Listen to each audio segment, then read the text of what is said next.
Mobility, flow, and balance. You will need a chair. You will need a foam roller. Hopefully, you've got a big towel accessible to you for some of our foot strengthening. But do you happen to have a tennis ball, a golf ball, or a pickleball? I'm going to start, even a lacrosse ball, like I said earlier. I'm starting with my little golf ball. Just roll and roll. I wouldn't be surprised if people have the specific gadget for the foot. It's like this small little cylinder shaped thing that has some nubbies on it and some grooves in it. With the amount of people that suffer with plantar fasciitis and neuropathy, right, of the feet, those gadgets become really handy. So being able to treat your foot, right, couple minutes. Now, I haven't done my foot religiously for a while. So as I'm doing this with you, it's like, whoa, very, very sensitive. And my condition of my Morton's neuroma, self-diagnosis, switch feet, um, it it has settled down. And if I play too many games of pickleball, then it flares it up. And before I even leave the pickleball court, I pull off my shoes, I roll my feet, I stretch my toes, and then I walk away, because as soon as I put my foot on the uh, roll to roll it out, the sensation, um, that biting little annoying thing dissipates. And so I just have figured out that until I buy a new pair of shoes to see if it's really the toe bed of the shoe that's creating the squish factor, till I buy a new pair of shoes, you would think, is that not enough motivator? Release and relax. Why am I so hung up on not getting a new pair of shoes? It is the most ridiculous thing. But when I come back from this retreat, I will be getting a new pair of shoes, because the sand is going to absolutely ruin these shoes that I have been holding on to. So I'm putting my towel down on this nice smooth surface so that I can manipulate it with ease. If you're working on a carpet, don't even worry about putting your towel down. Okay, what's going to happen? And we're going to do two different things. I want you to lift the foot, stretch the toes, clamp onto your towel or your imaginary towel if you're standing on a rug, pull up with the toes clamped, release the toes from in the up position, swivel the foot in one direction, and begin again. So putting your eyes on your toes, right? Swivel. I want you just to make sure that your pick up position is being altered. So you're not continuously working the same angle. And as we do the toe down and toe lift, that is working this lower muscle called your anterior tibialis. And when the toes snatch and pull up, that is where the foot strengthening is happening. Okay, so let's do about 5 more. Stretch and pull, stretch and pull. The beauty of it is once you get your towel a little bit crinkled, it then becomes easier, right, to get the toes to grab it. Release and relax. Other side. All right. Can you get yourself comfortable comfortable so that your stance leg is actually nice and straight, right? And that's your loaded leg. This other foot has the other leg has a freedom to it. Whether I find that if my knee is soft knee, I can't get very far with it. So I tend to work with a nice straight leg, right? But that is personal preference. One's not better than the other. It's just what can you manage, right, with your body position. My working leg, just to keep talking about the setup, my working leg is the heel of my working leg is lined up with the toes of my stance leg. And there is probably 3 to 4 inches separating the feet, right? So I'm not exactly hip width apart. Let's do about 5 more of these. Stretch up. When I observe people doing this, and I only ever see my people doing it, okay, is often they will release the towel too soon, pull up, pause, then release, right? Make it really clean. And this is your last one. Release and relax. Okay.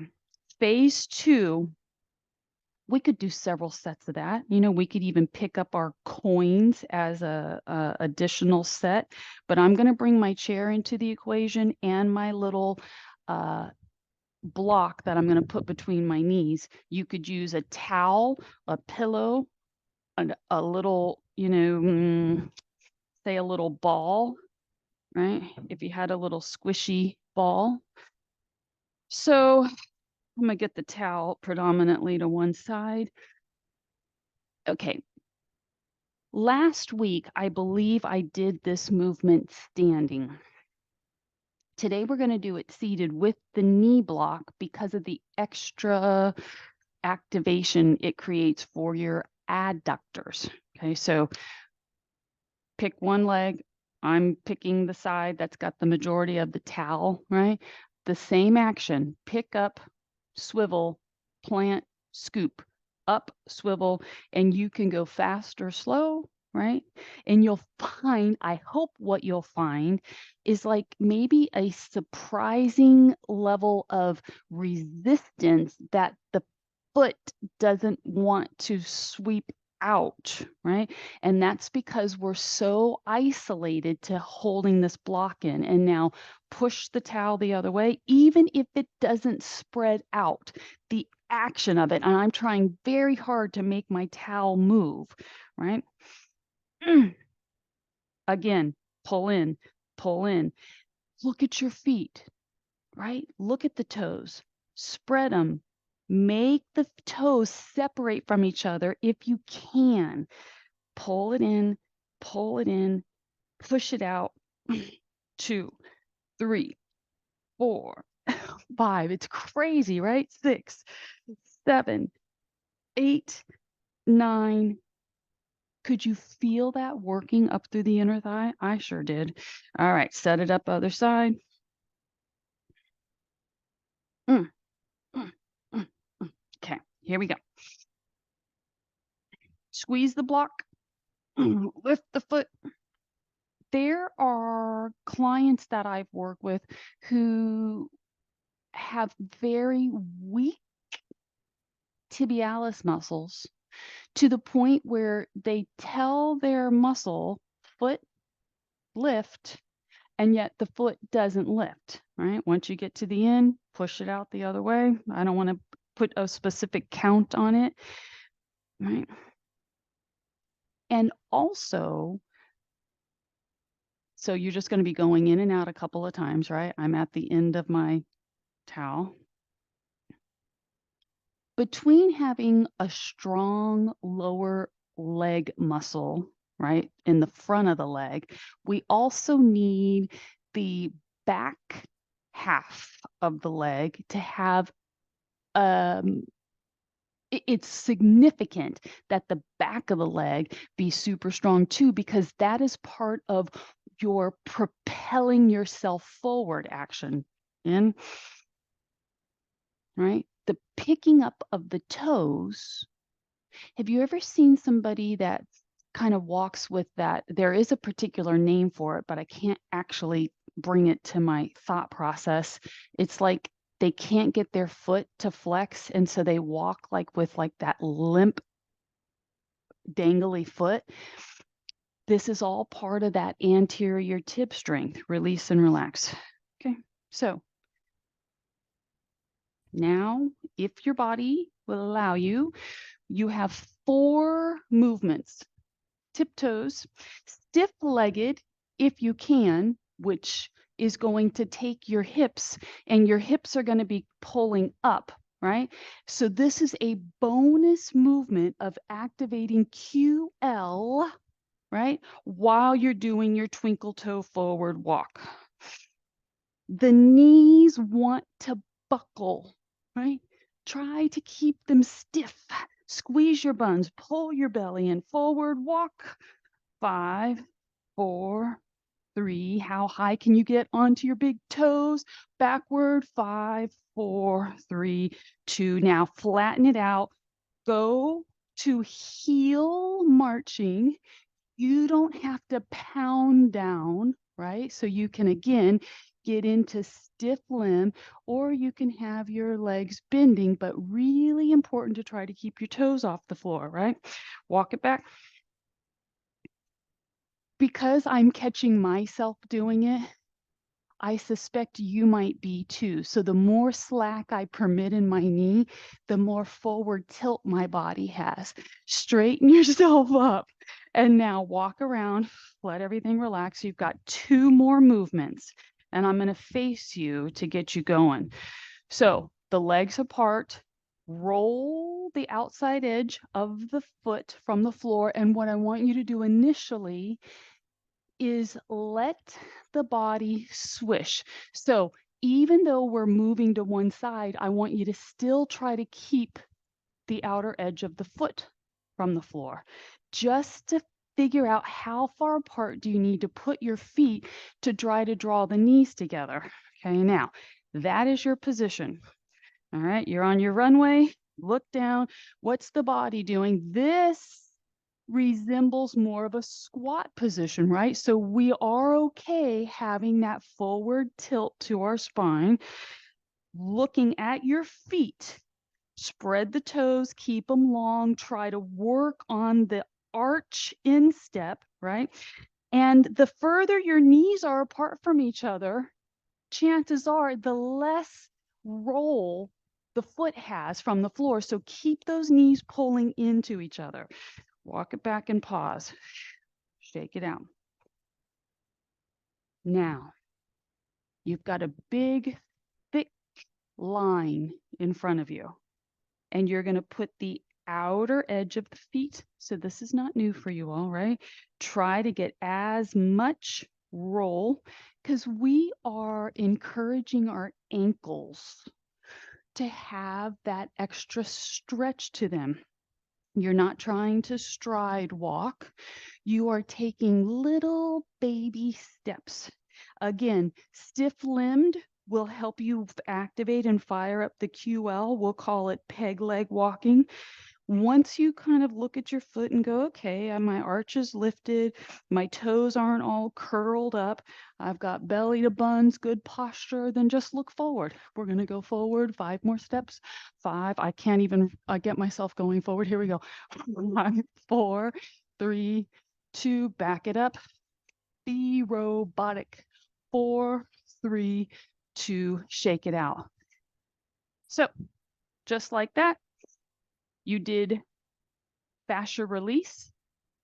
You did 2, well, we'll say 3 very specific movements for ankle mobility and activity. And then you did 4 exercises for foot strength. Just like that. Would you do that every day? If you could remind yourself to, but you know, we don't always get every single thing done every single day. So spread the feet.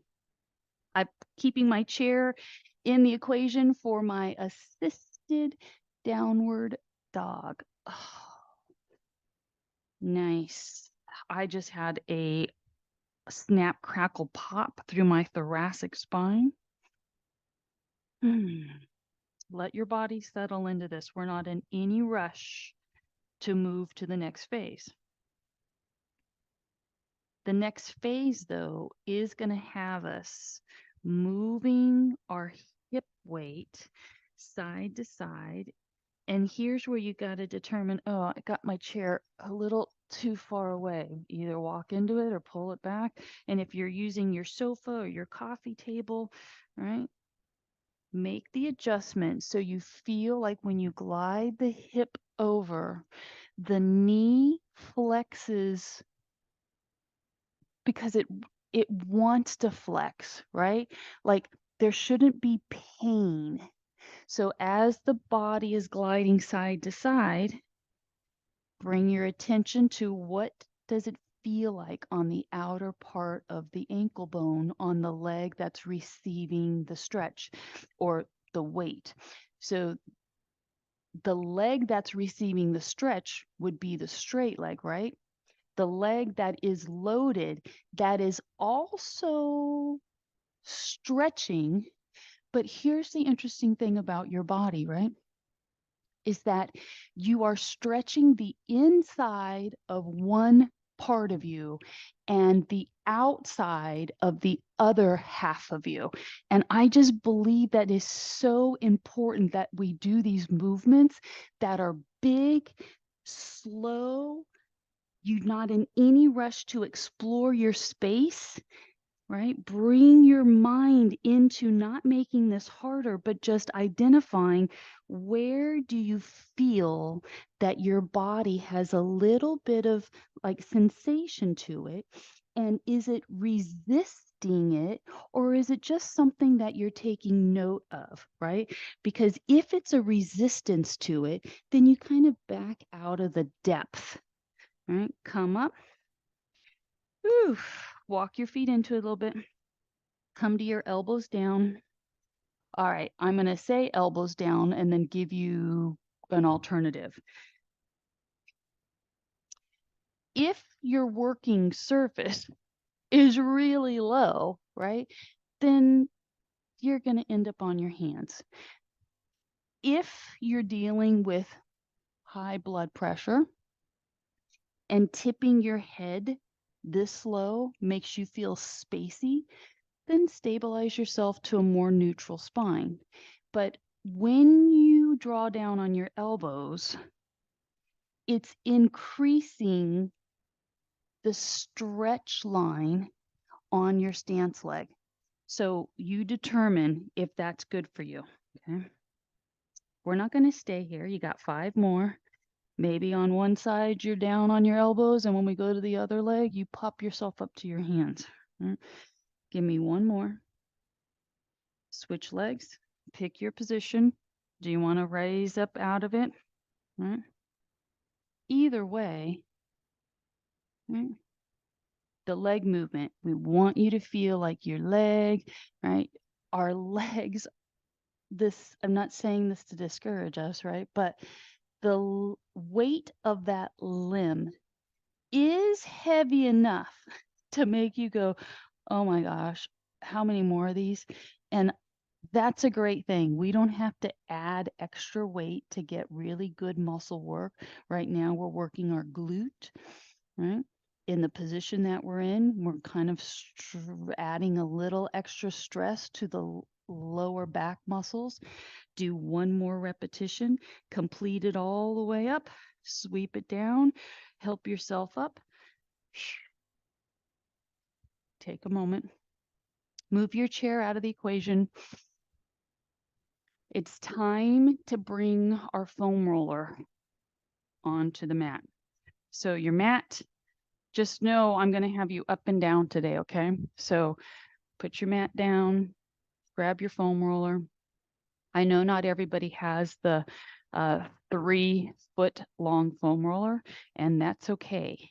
We are going to be doing our snap, crackle, pop of our upper middle back, which I'm going to give you an option in the event that scares you, right? then you'll end up treating your neck. And I'm sorry when I step out of screen, I'm just drinking my little drink. Mm. All right. Hoo-wee. I started getting all of my little things together that I need to take on this trip, like putting my little salt in a container, getting my apple cider vinegar, making sure I've got my cayenne pepper, my lemon squeezer. You know, I thought I don't know how to be a minimalist. All right. So where are you? If you get on the foam and you put your neck on the foam and you're like, wow, that actually feels really good, then embrace that and you don't have to go any further, except you might then very slowly turn your head side to side. So since we're kind of doing that, get yourself to this position so that you don't miss out on this. Okay. There is a personal thing that you have to discover about where the foam is sitting. And sometimes just because you put your body on it doesn't mean that you actually are in the right spot. As you turn your head from side to side, it should be with ease. You might have some sensitivity along the, we'll say, off the center, right, of the position. When you roll and you just get to the side a little bit, there is um, a band of muscle that often is quite sensitive. When these bands of muscles get tight right there, it can also, wait for it, it can restrict the blood flow to your head, which can actually cause like a headache. So think about that. If our parts are so restricted that the blood can't flow naturally the way that it's meant to, no wonder why so many people walk around in distress, right? Because they've got these connections back here. We'll say they're ports, right? The port of entry for the blood is blocked. Now, get to one side, and I want you to take your head. You're going to keep your head on the foam, but you're going to rock your head back so the chin draws up to the ceiling and then glide the chin back towards the chest. We are the head is slightly off center, so you're trying to work along the band of the side of the spine, right? Get to neutral, turn the head the other direction, and maybe what you're realizing is that they're not equally sensitive. So this side for me has significantly more tension in it than the other side. And you just find the degree of rocking that makes it feel, wow, what a nice massage, right? But I have people that are so tight that literally can't move. They have to just lay there. Once you get yourself back to center, now I want you to prepare for the next phase of it. So if going to the next phase of it makes you go, I don't want to go to the next phase, then you just keep doing what we've been doing. But if you can go to the next phase, pick your head up. We've got to get that foam, right? We got to get into the thoracic spine. So just a little bit of a different body position. You go to the tops of the shoulders, the hips get really close to the floor, the hand supports your heavy head, start pushing back. And as you push back, you want to keep your hips close to the floor and the upper body bowing over the foam. Ah, there it went. 3 little pop, pop, pops, right? And for me, when I am getting ready to get an adjustment on this, the sensation increases, right? As if the foam is rolling out a kink and it pushes it and then finally it pops it. No pain. It's just Now, when I roll down, I don't have anything that restricts me. It's free. You might not be so lucky to get an adjustment, but I know that I can put myself on this practically 9 times out of 10, and I will get an adjustment.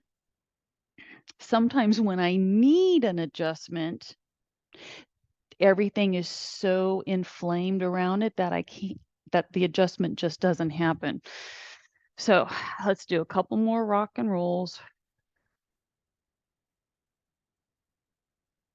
Now, as you come into your relaxed position, roll yourself up. Ready? Move that foam. I want you to get into your side prop QL stretching position. This is our most gentle version of the QL stretch. Right? The knees are sitting forward of the hips. The feet are just a little bit open from the buns. That hand is comfortably away. And something we haven't practiced for a while is our shoulder protraction and retraction.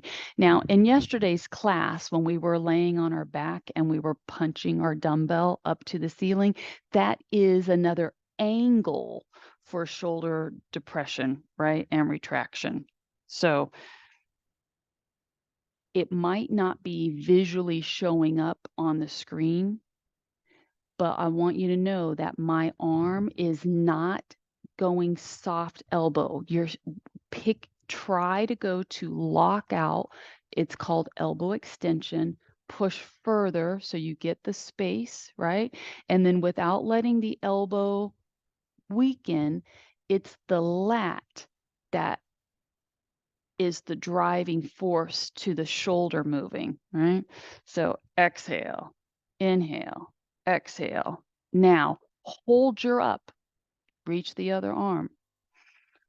Twist like you're threading the needle. Release it. Relax the arm.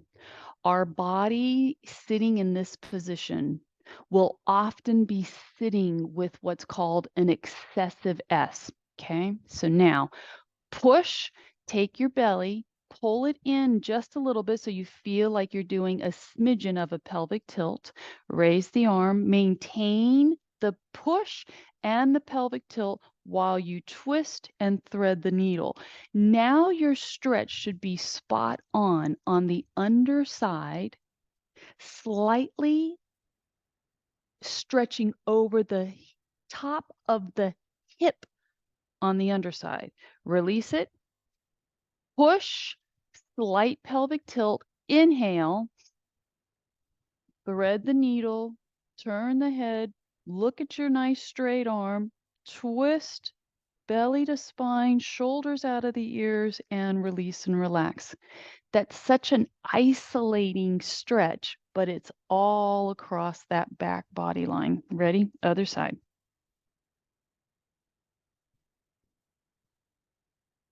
Okay. Here we go. Your hand. So if there was a line coming off where your hip is, that's where you want the heel of your hand forward enough so that you're comfortably propped. Sink, push, sink, push. We're not even focusing on what your ribs are doing, right? But when we go into that slight pelvic tilt activation, we want to get the ribs to pull down. So now give me about 5 or 6 more of these. Activate, no pain, just an odd position to have to control your parts in, right? So push and hold. Pull your navel in, right? Reach the other arm. You have a long neck, so that head turns freely because this down arm is shoulder out of the ear. Inhale. Start bringing that body, thread the needle. The hand doesn't go far, right? Because you're locked into this clean push. Inhale, take navel to spine, a smidgen of your pelvic tilt. Push the heel of the hand into the floor. Start your twist. Thread the needle. Exhale. Inhale up. Lower the ribs while you pelvic tilt. Twist. Thread the needle. Release. Relax. Whew. Okay. So let's just see what happens here, right? Turn your fingers back. Your hands might actually need to be fingers kind of pushing towards the side versus straight back. Takes a lot of flexibility to get the fingers to actually turn back behind you. Now, see what I'm doing with my upper body? I'm kind of leaning back, right? I'm spreading my fingers and pressing the heels of my hands into the floor. And then you're going to lift the heels of your hands so that your arms can bend a little bit. And that should be a massive stretch and a very uncomfortable thing that's happening with the shoulders, right? But you're going to start pushing. As soon as you can get that thumb to pull away from the other finger, load the heels of the hands and then roll your shoulders back. And you lift the hips up, up, up, up, up. Bring it down. Bend the arms. When you bend the arms, let the heels of the hands lift off the floor. Wow. Push into the floor. Open up from right to left front shoulder, which will pull your wings back together. And now you should be in S curve. Load the hands. Lift the derriere. Wow. Bicep stretch for sure. Okay, so now release the arms. Right. Take one leg, set it across the other thigh. This leg, we're going to just get it into a figure 4. And it might not want to go to figure 4, right? That's figure 4. But it's not going to stay there. So it's going open, and then you're going to draw it across and pull it too. And you're not going to get hung up in either position. For whatever degree the knee will pull away from your trunk, then try to lean into it. Come up, slide it across you, bear hug that leg. Even if the foot pulls off the floor, it's okay. Transition, roll into it, come up, bear hug it. Last one. This is one of those movements where if we could get your hips sitting at the correct elevation for your flexibility, it would be a game changer for what you feel in the stretch, right? Other side. Pull it up. From right to left leg, just two very different things from a sensation level. Crisscross over for modified pretzel. Maybe you're just opting to stay here in modified pretzel because that's the stretch that you feel the most in control of, right? Lean into it the best you can. A massive amount of knee flexibility has to happen, right? In both of these positions, but with this crossed over, pulled up position, the stretch should reveal itself that it is dominant rump, right? And when you go to open it up, it might be more like, wow, I feel such a pressure point of my foot resting on my other thigh. It depends on how tight that muscle structure is, right? Maybe the limiting factor is that it's no longer the hip that you feel, it's that the knee feels like it's being bound up. Pull up. This is your last one. Give it a good hug. Okay. So can you take the bottom leg?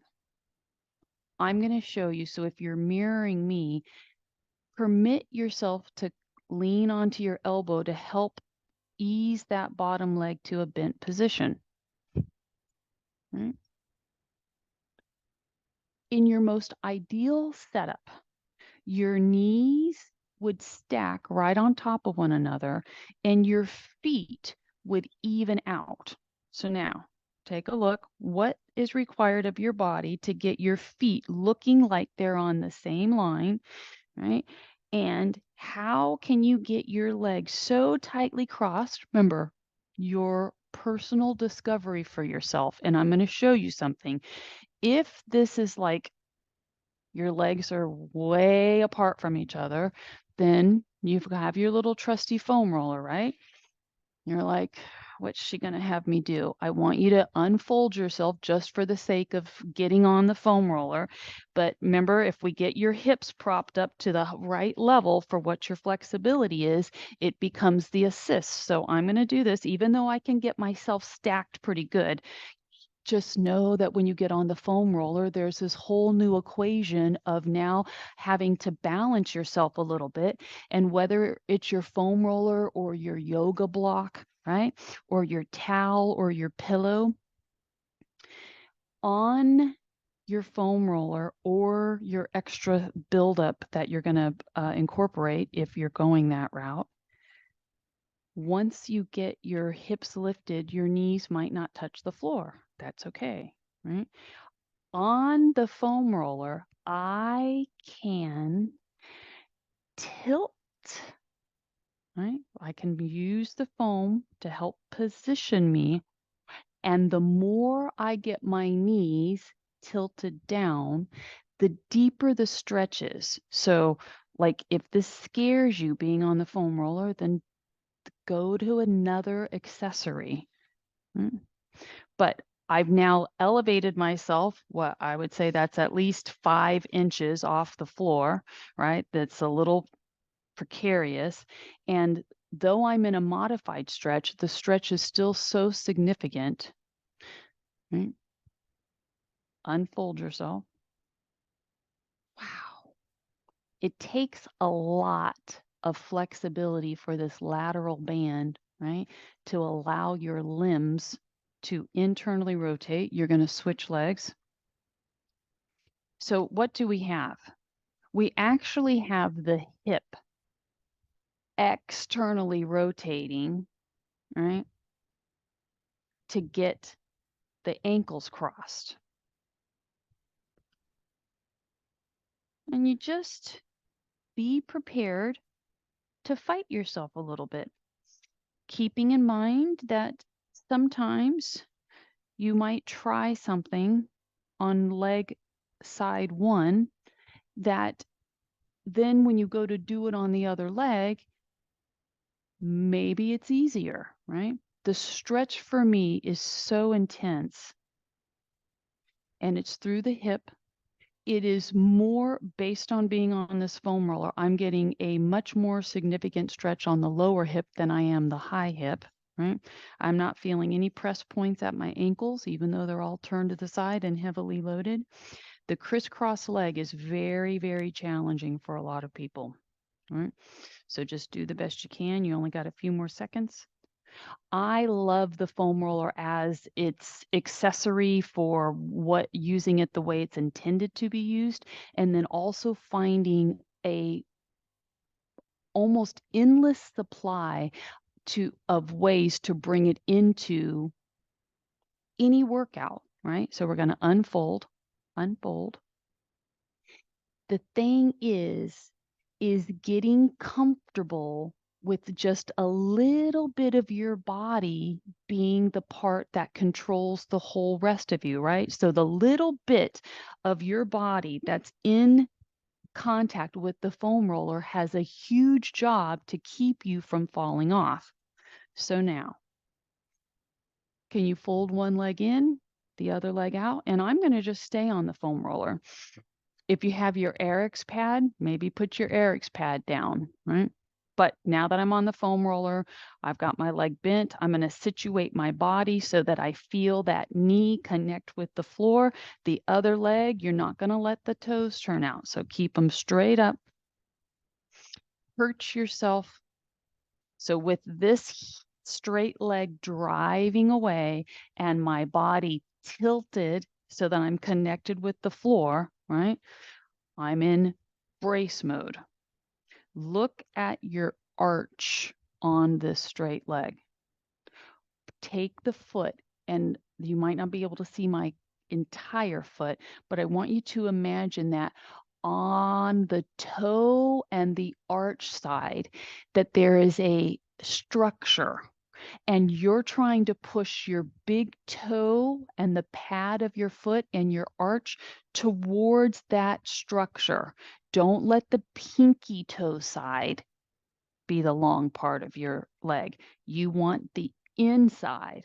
Okay. So now the leg is actively extended, foot flexed, the foot articulated in a way where the angle is the arch and the pad of the foot are in the lengthened phase. Twist your shoulders towards that leg.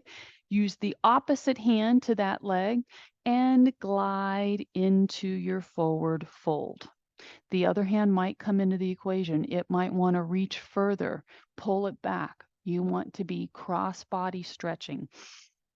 Once you settle in, then take your heavy head, let the weight of your head, the neck, the shoulders all descend into make your stretch the most that it can be. Holding for 5, 4, 3, 2, release.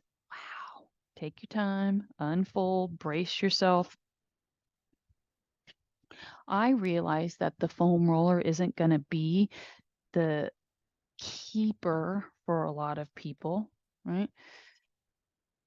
It's been a while since I've been on the foam roller. There's a whole different sensation. There's a whole different body accountability when we add this little bit of having to balance now into it. Settle in. If you're on your AirX pad, right? Can you feel your sits bones, right? Be solidly anchored, not just one side, like you've got a rod, two good units pushing down. Okay, so now take the instep, correct the angle of the quad, the angle of your ankle. The knee is involved there. And sometimes you'll see me spending, as I'm giving you the cues, I'll actually be moving my leg around to get my brain to go, okay, when I do that with my knee, right? It's like the feeling of all of this stuff, these small little movements that connect so that your pieces of your puzzle are getting all locked in where they're supposed to be, right? So now my kneecap is pointed straight up. My quad is actually firing up because that's what keeps my leg in its precise position. Twist, forward hinge, let the opposite hand to that leg glide down to whatever feels like, okay, I can't go any further than that. And then once you hit that range, then we take the head. We relax the neck and shoulders, and you might find that your body gets a little bit lower.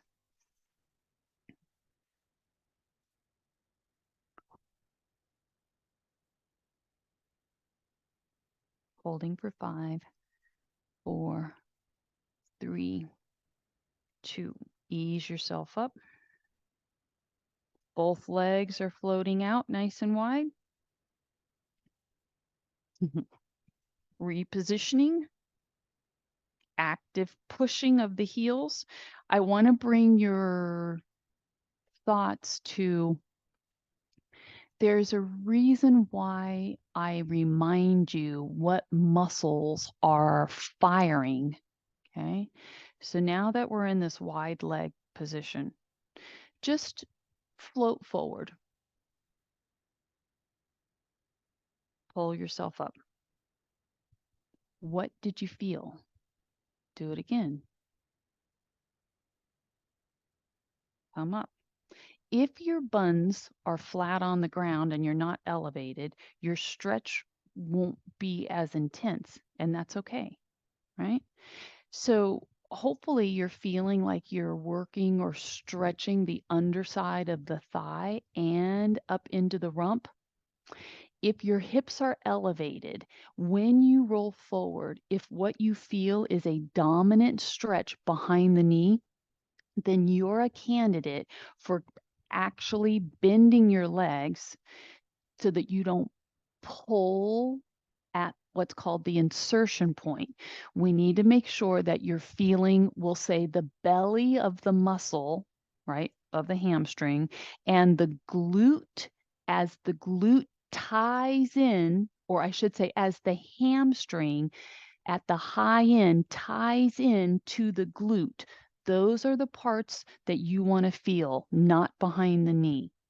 And then you just get yourself into your forward hinge. We're going to take our heavy heads. You're going to stop looking at the screen because you're going to let the neck relax. If you can go with your hands, right, arms bent, hands at the elbows so that your elbows are the weighted part of you. The elbows come forward, the head relaxes. Don't worry about whether or not your back is flat or rounded. Most of us are going to have rounded spine. What I do want you to try to do is flex your feet. Whew. Holding for 5, 4, 3, 2. Ease yourself up. Okay. Now, coming off of your little accessory, but not done with your foam. Okay. Scooch your foam away from you. You are getting ready to use the edge of it. And now you have to figure out how far away do your hips need to be to your foam in order for when you lay back, right? Now, can't be at my neck, so I misgauged. I normally start with the foam, holding it so that when I lay back, right, there's a thing that's going to happen here. If your spine has more C curve in it than S curve, when you make contact with your foam, you might feel like your head is like, wow, what am I supposed to do with my head? That just means that you're not far enough away from your foam.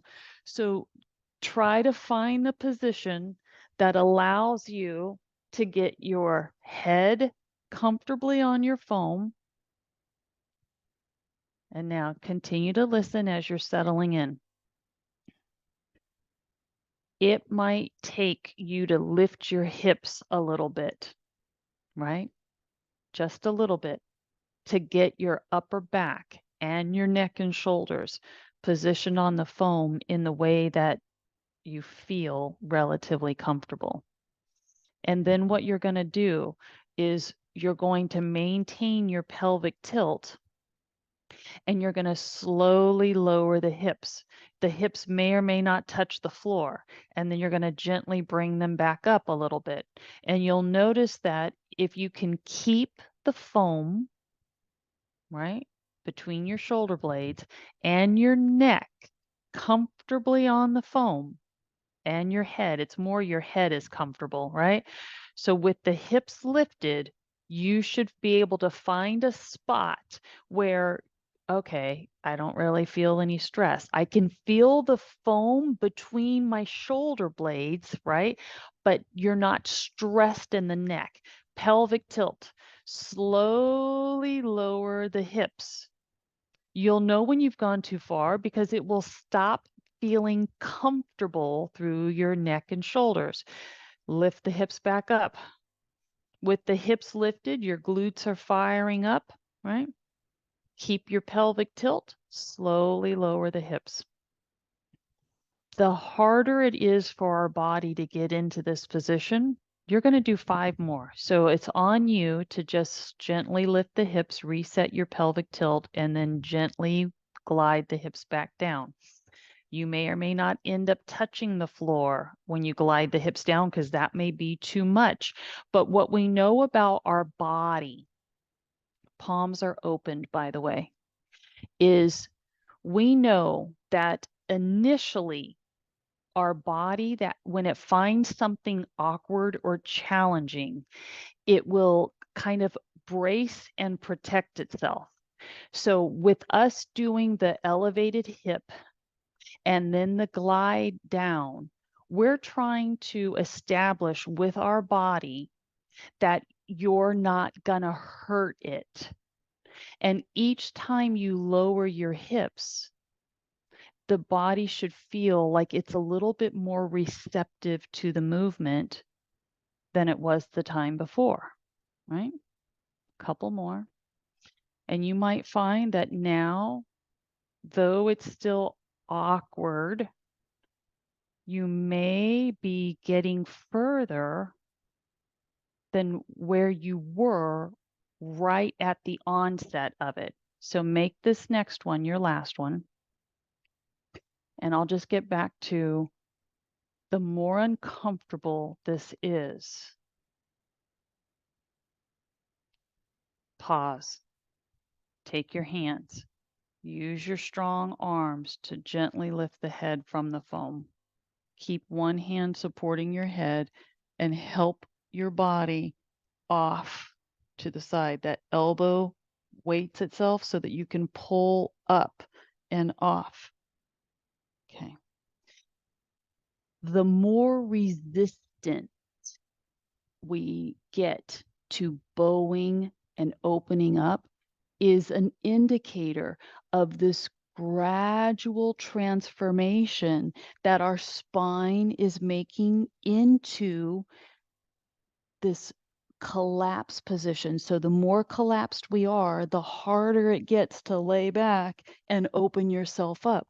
So though this is uncomfortable, it's really, really essential that we find a way to keep getting the body to, like I've told you guys before, when I go to my massage therapist, she takes from the spine and she pushes everything away, right?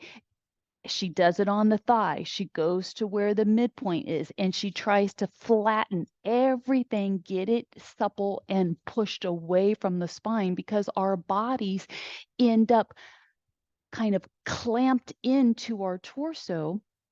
And that's a problem. We're going to go into Cobra, but we're going to start with just elbow support on your Eric's pad or your foam roller. Okay. So the foam roller, it has to come right up into your trunk. Okay, so take a second. This is another one of those things where now, what are we trying to do? From a face down position, we're trying to get our body bowed, right? So how challenging is it for you to lay your body out, right? Put your arms on your foam comfortably wide, but you need to be supported. So you've got to figure out how do you get your ribs, right, pulled up right up into your foam. The elbows are pushing you to give you your up bow back position. And some of you, this may be way too much stretch. It might be that your elbows are supporting you, just like I suggested, but that the spine is really tight and all of this is off the floor, right? You want to try to settle it down, shoulders out of the ears. And so if this turns out to be too much, then just grab your Eric's pad or an extra pillow. So try to settle the hip bones down, squeeze your buns, rest the feet comfortably wide and flat. Pull your hands apart from each other and drive your elbows into the foam.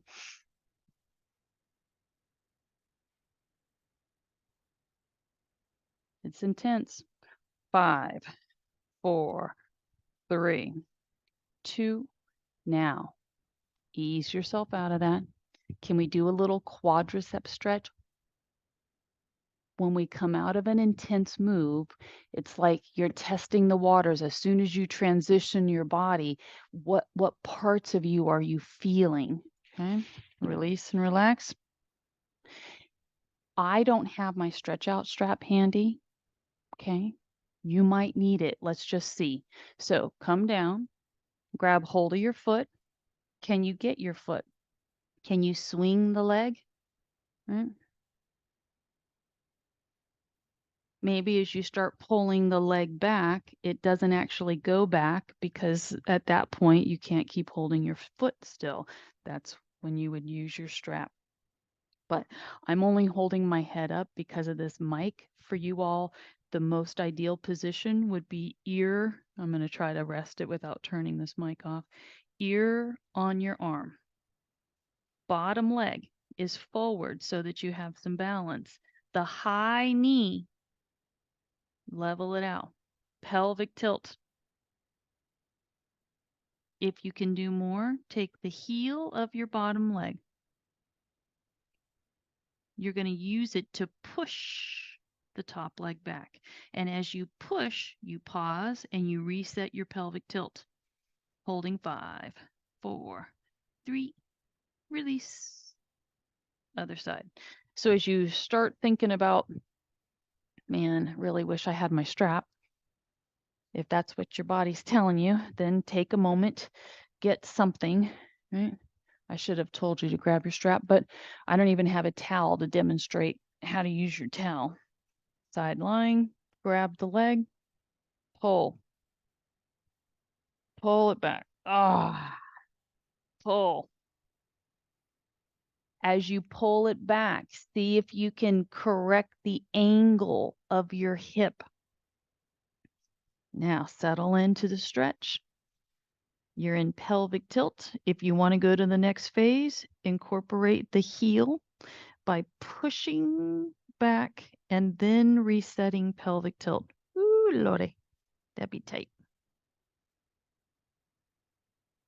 What you do with how you're positioning your foot on the holding leg, right? If the foot is jacked up, all you have to do is look at yourself and go, that's exactly what it's doing. Try to level it out and then push back a little bit more with the other foot if you're going that route. Release, relax, help yourself up. We're going to do cat-cow from standing position. All right. Take your time, get up. This used to be one of the elements in group fitness class that was like a must do, right? So if we were ever evaluated by a fitness director and that was omitted from the class, it was like demerits. All right, so hip width apart. Personally, I like to turn my hands fingertips in. Okay, so think chin to chest. The legs stay bent, and I want you to curl your spine. The neck gets to relax, right? Because the chin is pulled to the chest and you're in full C curve, and there's very little pressure on your hands in this position. They're there for when you set up and pull your shoulders away from the ears and then float your spine the other way. So shoulders out of the ears, and from this squatted position, you're going to gently raise your jawline. Here's where you're going to inhale.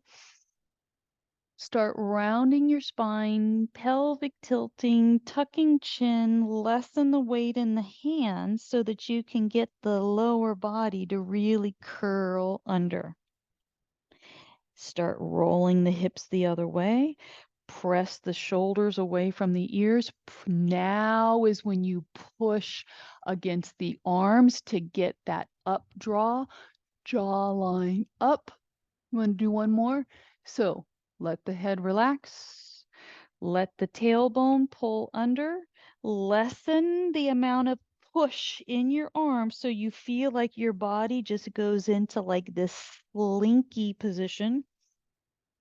Start coming out of it by pushing into the heels, driving the hips back, gliding the shoulders away from the ears, pushing the heels of the hands into the thighs to create your long body. Ease to the midpoint. No pressure. Roll yourself up. Lift up and breathe. Release, relax. you've successfully completed this portion of your day? Oh my gosh. So yes.